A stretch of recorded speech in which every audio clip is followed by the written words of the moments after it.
ఈరోజు మన దగ్గర ఉన్న వెహికల్స్లో ఒక ఎర్టిగా హుజూర్ నగర్ డ్రాప్కి వెళ్ళింది. మన అందరికి తెలుసు నిద్రపోవడం వల్ల యాక్సిడెంట్స్ ఎక్కువ అవుతుందని. సో నిన్న ఈవినింగ్ హైదరాబాద్ ఓఆర్ఆర్ మీద ఒక ఇన్నోవా క్రిస్టా యాక్సిడెంట్ అయింది. దాంట్లో 8 మెంబర్స్ ఉన్నారంట. ఒక అమ్మాయి కూడా చనిపోయిందని విన్నాను. సో వాళ్ళకి వేరే వెహికల్స్ వల్ల ఏ వెహికల్ వల్ల యాక్సిడెంట్ అవ్వలేదు. డ్రైవర్ ఒక్క సెకండ్ కన్ను మూయడం వల్ల ఇంత పెద్ద యాక్సిడెంట్ అయిందండి. సో డ్రైవర్ మిత్రులకు చెప్పేది నేను ఒకటే, సో ఒక్క సెకండ్ 2 సెకండ్స్ వల్ల ప్రాణాల మీదకి తెచ్చుకోవడం చాలా రిస్క్ అండి. సో ఈ ఒక్కరోజు మనం వెళ్ళకపోతే మహా అంటే ఒక 1000-2000 రూపీస్ నష్టపోతామేమో. బట్ మనమే లేకపోతే మన ఫ్యామిలీ చాలామంది ఆగమవుతారు. సో మనల్ని నమ్ముకొని ఆ వెహికల్లో కూర్చున్న వాళ్ళు కూడా చాలా ఇబ్బంది పడతారు. సో దయచేసి నిద్ర వస్తే ఆపండి. లేదు అనంటే మీరు అంతకు ఇబ్బంది అయితే ఆ ఒక్కరోజు డ్రైవింగ్కి వెళ్ళకపోయినా ప్రాబ్లమే లేదు.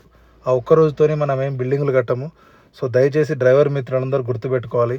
ఇలాంటి నిద్రల వల్ల చాలా యాక్సిడెంట్స్ అవుతున్నాయండి. ప్లీజ్ దయచేసి అరికట్టాలి. Thank you so much. Thank you అండి.